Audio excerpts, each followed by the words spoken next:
friends. My name is Miss Cailin from Port Discovery Children's Museum, and today we are reading Chapter 2 of L. Frank Baum's famous book, The Wonderful Wizard of Oz. Last time we were together, we read Chapter 1, and we met Dorothy, our hero, her Uncle Henry, her Aunt Em, and her dog Toto, and they all live on a farm together in Kansas.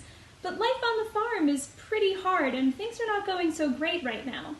But one day, a cyclone or a tornado comes through, and it carries their house away, with Dorothy and Toto in it. Today, we're going to find out where they landed, and we're going to meet some friends who are going to help them along their way. Wonderful Wizard of Oz, Chapter 2, The Council with the Munchkins. She awakened by a shock so sudden and severe that if Dorothy had not been lying on the soft bed, she might have been hurt.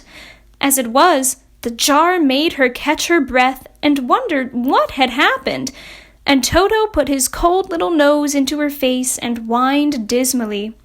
Dorothy sat up and noticed that the house was not moving, nor was it dark, for the bright sunshine came in at the window, flooding the little room. She sprang from her bed with Toto at her heels, ran and opened the door. The little girl gave a cry of amazement and looked about her, her eyes growing bigger and bigger at the wonderful sights she saw. The cyclone had set the house down, very gently, for a cyclone, in the midst of a country of marvelous beauty. There were lovely patches of green sward all about, with stately trees bearing rich and luscious fruits. Banks of gorgeous flowers were on every hand, and birds with rare and brilliant plumage sang and fluttered in the trees and bushes. A little way off was a small brook, rushing and sparkling along between green banks, and murmuring in a voice very grateful to a little girl who had lived so long on the dry, gray prairies. While she stood looking eagerly at the strange and beautiful sights, she noticed coming toward her a group of the queerest people she had ever seen. They were not as big as the grown folk she had always been used to, but neither were they very small. In fact, they seemed about as tall as Dorothy, who was a well-grown child for her age, although they were, so far as looks go, many years older. 3 were men and 1 a woman, and all were oddly dressed. They wore round hats that rose to a small point a foot above their heads, with little bells around the brims that tinkled sweetly as they moved. The hats of the men were blue. The little woman's hat was white, and she wore a white gown that hung in plaits from her shoulders. Over it were sprinkled little stars that glistened in the sun like diamonds. The men were dressed in blue, of the same shade as their hats, and wore well-polished boots with a deep roll of blue at the tops. The men, Dorothy thought, were about as old as Uncle Henry, for 2 of them had beards. But the little woman was doubtless much older. Her face was covered with wrinkles, her hair was nearly white, and she walked rather stiffly. When these people drew near the house where Dorothy was standing in the doorway, they paused and whispered among themselves, as if afraid to come farther. But the little old woman walked up to Dorothy, made a low bow, and said in a sweet voice, "You are welcome, most adorable sorceress, to the land of the Munchkins. We are so grateful to you for having killed the wicked witch of the East and for setting our people free from bondage." Dorothy listened to this speech with wonder. What could the little woman possibly mean by calling her a sorceress and saying she had killed the wicked witch of the East? Dorothy was an innocent, harmless little girl who had been carried by a cyclone many miles from home, and she had never killed anything in all her life. But the little woman evidently expected her to answer, so Dorothy said with hesitation, "You are very kind, but there must be some mistake. I have not killed anything." "Your house did anyway," replied the little old woman with a laugh, "and that is the same thing. See?" she continued, pointing to the corner of the house. "There are her 2 shoes still sticking out from under a block of wood." Dorothy looked and gave a little cry of fright. There indeed, just under the corner of the great beam the house rested on, 2 feet were sticking out, shod in silver shoes with pointed toes. "Oh dear! Oh dear!" cried Dorothy, clasping her hands together in dismay. "The house must have fallen on her! Whatever shall we do?" "There is nothing to be done," said the little woman calmly. "But who was she?" asked Dorothy. "She was the Wicked Witch of the East, as I said," answered the little woman. "She has held all the Munchkins in bondage for many years, making them slave for her night and day.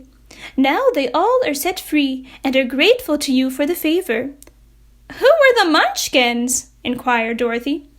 "They are the people who live in this land of the East, where the Wicked Witch ruled." "Are you a Munchkin?" asked Dorothy. "No, but I am their friend, although I live in the land of the North. When they saw the Witch of the East was dead, the Munchkins sent a swift messenger to me, and I came at once. I am the Witch of the North." "Oh, gracious!" cried Dorothy. "Are you a real witch?" "Yes, indeed," answered the little woman.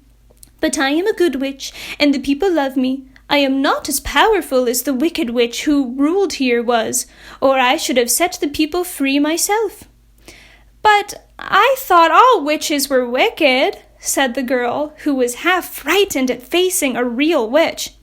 "Oh, no, that is a great mistake. There were only 4 witches in all the land of Oz, and 2 of them, those who live in the north and the south, are good witches. I know this is true, for I am one of them myself, and cannot be mistaken.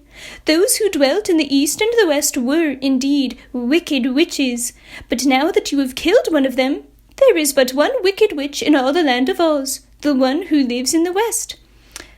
"But," said Dorothy after a moment's thought, "Aunt Em has told me that the witches were all dead, years and years ago."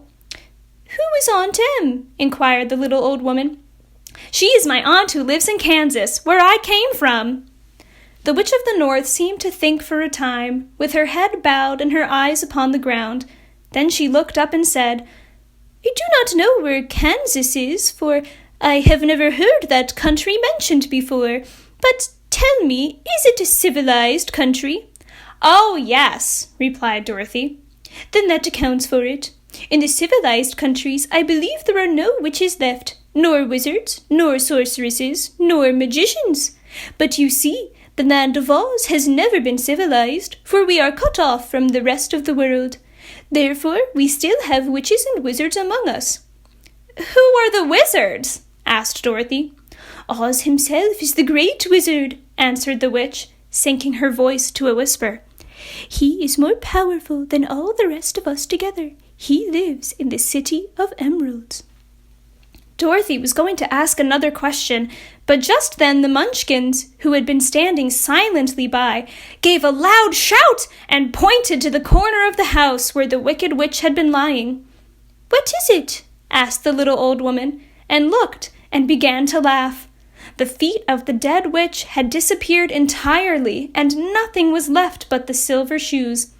"She was so old," explained the Witch of the North, "that she dried up quickly in the sun. That is the end of her.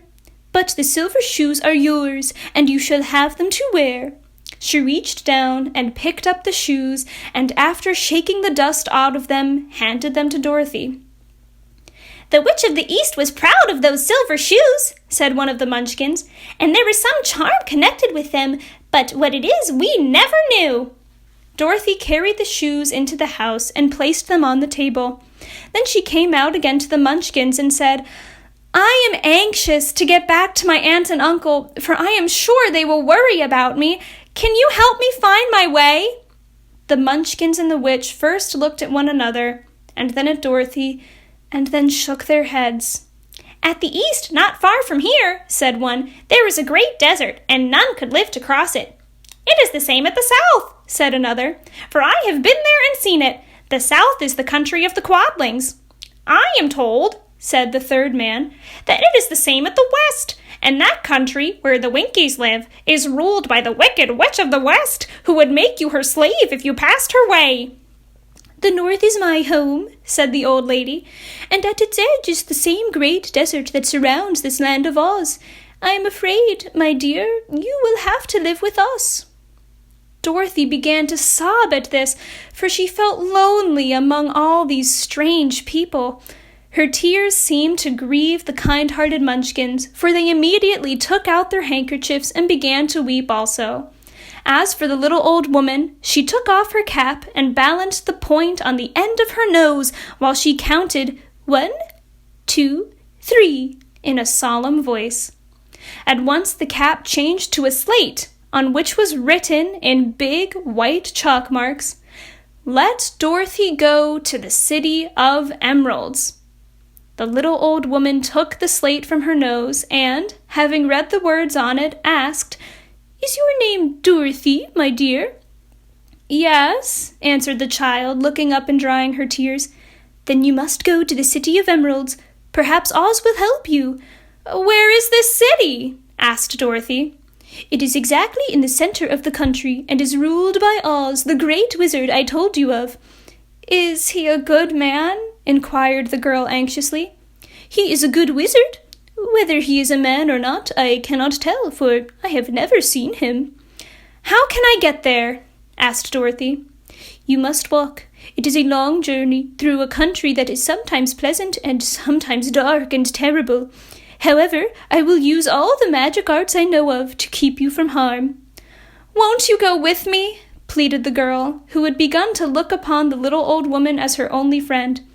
"No, I cannot do that," she replied.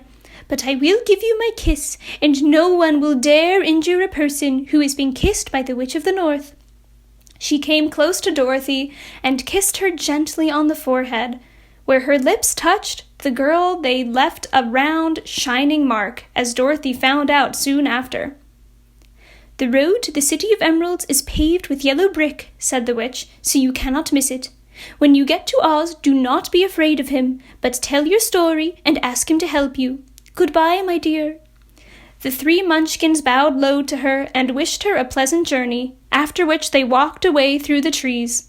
The witch gave Dorothy a friendly little nod, whirled around on her left heel 3 times, and straightway disappeared, much to the surprise of little Toto, who barked after her loudly enough when she had gone, because he had been afraid even to growl while she stood by. But Dorothy, knowing her to be a witch, had expected her to disappear in just that way, and was not surprised in the least. Thank you, friends, for joining me for Chapter 2 of L. Frank Baum's famous book, The Wonderful Wizard of Oz. Be sure to stay tuned for the release of Chapter 3, as well as lots of more fun and play coming your way. See you soon!